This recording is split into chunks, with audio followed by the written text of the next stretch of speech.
तुलसी में घर का ऐसा जल भूल कर भी मत चढ़ाना, पूरा घर कंगाल हो जाएगा, घर में गरीबी आ जाएगी। इसी के साथ हम जानेंगे कि किस दिन महिलाओं को तुलसी माँ को कभी भी गलती से भी जल नहीं देना चाहिए, वरना होता है घोर अनर्थ। माँ तुलसी के साथ ही माँ लक्ष्मी भी हो जाती हैं क्रोधित। तो पूरी जानकारी के लिए वीडियो को अंत तक जरूर देखना। शास्त्रों के अनुसार जहाँ पर तुलसी का पौधा होता है तो वहाँ पर साक्षात महालक्ष्मी अस्थायी रूप से वास करती हैं। आपको बता दें कि जो व्यक्ति सही तरीके से तुलसी की पूजा पाठ और देखभाल अगर कर लेता है तो सदैव महालक्ष्मी उस घर में अपना स्थान बना लेती हैं। लेकिन तुलसी के कुछ वास्तु नियमों को आपको ध्यान में रखना अवश्य है। ऐसे में आइए उन वास्तु नियमों के बारे में जान लेते हैं। नंबर 1, नियमित तौर पर तुलसी के दर्शन करने और हाथ जोड़ने से व्यक्ति के सभी पाप खत्म हो जाते हैं।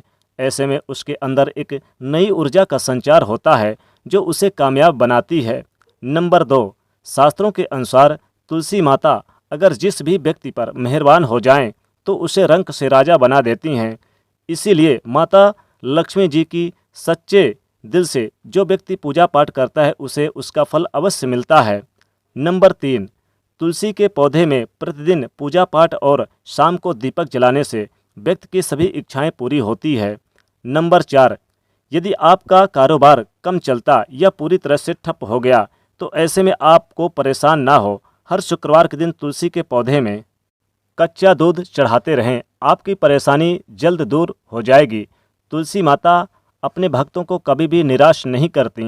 नंबर 5, जहाँ पर स्थायी रूप से नियमित तौर पर तुलसी में दीपक जलता है, भूलकर भी भूत प्रेत और बुरी आत्मा उस घर में भटकती भी नहीं है, बल्कि जहाँ पर तुलसी का पौधा लगा होता है तो उस घर में नकारात्मक ऊर्जा कोसों दूर रहती है। नंबर 6, अगर आपके घर में पैसों की तंगी रहती है और घर की जमा पूंजी धीरे धीरे कम होती जा रही है तो ऐसे में आप तुरंत तुलसी का पौधा घर पर ले आएं और नियमित रूप से उसकी पूजा करें और देखिए तुलसी माता का चमत्कार। नंबर 7, 100 गुना फल की प्राप्ति के लिए विष्णु भगवान की पूजा में तुलसी के पत्तों का बहुत महत्व है। कहते हैं कि अगर आपके पास भगवान को चढ़ाने के लिए कोई भोग ना हो तो केवल तुलसी का पत्ता चढ़ा दें, वो प्रसन्न हो जाते हैं। वैसे तो प्रत्येक देवी देवता के पूजा में तुलसी दल का उपयोग किया जाता है, लेकिन भगवान शंकर और गणेश जी के पूजा में तुलसी का उपयोग नहीं किया जाता। नंबर 8 यानी कि 8, अगर आपके बच्चे को किसी की बुरी नज़र लग गई तो इसे बचाने के लिए तुलसी के 7 पत्ते और 7 काली मिर्च के दाने मुट्ठी में लेकर बच्चे के सिर से आप पैर तक 7 बार उतार कर घर के पीछे की तरफ रख दें, सब ठीक हो जाएगा।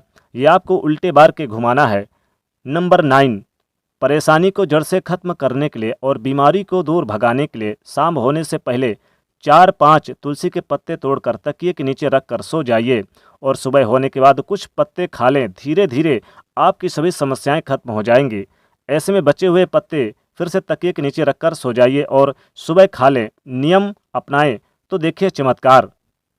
नंबर 10, ज्योतिष शास्त्र के अनुसार कहा जाता है कि तुलसी की माला पहनने से बुध और गुरु ग्रह बलवान हो जाते हैं। ज्योतिष शास्त्र के अनुसार कहा जाता है कि तुलसी की माला पहनने से सभी प्रकार के सुख मिलते हैं और कोई बुरी नज़र कभी नहीं लगती।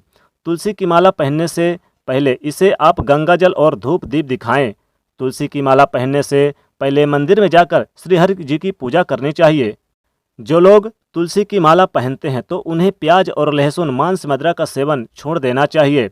नंबर 11, यदि आपका हर कार्य यानी कि असफल हो जाता है तो ऐसे में आप तुलसी के पौधे को जड़ को लेकर उसे गंगा जल से धो लें। इसके बाद इसके ठीक अच्छी तरह से पूजा करें, फिर इसे पीले कपड़े में बांध कर रख दें। धीरे धीरे आपकी सभी समस्याओं का अंत हो जाएगा। नंबर 12, जो व्यक्ति तुलसी के पाउडर का इस्तेमाल करते हैं वो हमेशा भयंकर से भयंकर बीमारियों से बचे रहते हैं। तुलसी का पाउडर कई अनेकों बीमारियों को जड़ से खत्म करता है। नंबर 13, जो व्यक्ति सच्चे दिल से तुलसी विवाह करवाता है तो सभी देवी देवताओं की कृपा उस पर बरसती है। तुलसी माता सदैव उसके साथ रहती हैं और उसके हर बिगड़े कार्य को पूरा कर देती हैं। नंबर 14, तुलसी को कौन सी दिशा में रखें, आइए जानते हैं। वास्तु शास्त्र के अनुसार तुलसी का पौधा लगाने के लिए उत्तर दिशा या फिर उत्तर पूर्व दिशा या फिर पूर्व दिशा का चुनाव करना सबसे उत्तम है। नंबर 15, तुलसी का पौधा कभी भी लाएं तो बृहस्पतिवार के दिन लाएं और सुबह के समय लगाएं। और ऐसे में गलती से भी तुलसी के नीचे ना तो शिवलिंग को रखें और ना ही गणेश जी की प्रतिमा को रखें। इस बात का विशेष रूप से ध्यान रखें कि तुलसी पर कभी भी गंदा या अशुद्ध जल नहीं चढ़ाना चाहिए। हमेशा साफ शुद्ध जल का ही उपयोग करें। अगर जो पानी पीने के लायक ना हो तो ऐसे जल का उपयोग ना ही करें। जिस जल को आप पीने के लिए उपयोग में कर सकते हैं, ऐसे जल से ही तुलसी के पानी को देना चाहिए। इसके अलावा कुछ और बातों पर ध्यान देने की ज़रूरत है। अगर आपके घर में तुलसी छत पर रखी है तो निश्चित रूप से आपके घर के उत्तर दिशा में चींटियां निकलनी शुरू हो जाएगी। घर के उत्तर दिशा में कहीं न कहीं दरारें पड़नी शुरू हो जाएगी। जिन लोगों के घर पे तुलसी का पौधा नहीं होता वहाँ पर कबूतर अपना घोंसला बना लेते हैं, अशुभ माना जाता है, इसे अशुभ कहते हैं। ध्यान देने की बात है दोस्तों कि दक्षिण पश्चिम में यानी कि जो दक्षिण में हमेशा ही श्यामा तुलसी होती है वो रखी जाती है। आपकी जो घर की दिशा है दक्षिण पश्चिम, यहाँ पर आप जरूर श्यामा तुलसी, जो श्यामा रंग की तुलसी होती है उसके जो पत्ते होते बड़े होते हैं, तो श्यामा तुलसी के पत्तियों को बिल्कुल यानी कि जो हरी भरी होती है, बड़ी होती हैं, इसे तुलसा भी कहते हैं। तो तुलसा जी को यानी कि दक्षिण दिशा में रखने पर वास्तु दोष दूर हो जाते हैं। दोस्तों, तुलसी के घर के छत पर रखना अशुभ नहीं माना जाता। अगर आपके पास तुलसी जी को छत पर रखने की सिवाय कोई और जगह नहीं है तो एक विशेष उपाय जरूर करें। तुलसी को कभी भी अकेले ना रखें, हमेशा उसे केले के पौधे के साथ ही रखें। दोनों पौधे बिल्कुल साथ में ही रखें और उसे मौली धागे से बांध दें। इससे आपको वास्तु दोष की जो हानि होगी वो दूर हो जाएगी और नहीं होगी। सबसे ज़्यादा महिलाएं सवाल पूछती हैं कि क्या मासिक धर्म के दौरान तुलसी की पूजा की जा सकती है? क्या महिलाएं तुलसी को मासिक धर्म के दौरान जल चढ़ा सकती हैं या नहीं? तो चलिए इसके बारे में भी जान लेते हैं। दोस्तों, मासिक धर्म के दौरान औरतें अपवित्र होती हैं और इसीलिए मासिक धर्म के दौरान कुछ काम ऐसे हैं जिन्हें नहीं करना चाहिए। जैसे कि आचार को हाथ नहीं लगाना चाहिए, वो खराब हो जाता है। मदिरा नहीं यानी कि मंदिर नहीं जाना चाहिए, यानी कि आप पूजा पाठ ना करें और मंदिर ना जाएं और आप किसी भी चौराहे पर ना जाएं। ऐसे ही पौधे को पानी भी नहीं देना चाहिए, इससे पौधे सूख जाते हैं और कोई भी धार्मिक कार्य भी नहीं करने चाहिए। इसीलिए आपको मासिक धर्म के दौरान तुलसी को जल भी आपको अर्पण यानी कि नहीं करना चाहिए। तुलसी व्रत भी नहीं करना चाहिए, वरना तुलसी का पौधा सूख जाता है।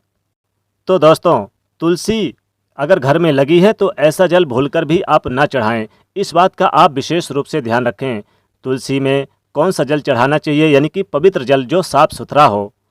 और दोस्तों, आप अगर पैरों में जूते चप्पल भी पहने हैं तो भी आप ऐसे जल को ना चढ़ाएं। तो दोस्तों, कमेंट सेक्शन में ज़रूर लिखिएगा जय तुलसी माता, जय माँ लक्ष्मी। साथ ही साथ वीडियो को लाइक करिएगा, ज़्यादा से ज़्यादा इस वीडियो को शेयर करिएगा और चैनल को सब्सक्राइब करके बेल आइकन को प्रेस जरूर करिएगा। जय माँ तुलसी, जय माँ लक्ष्मी।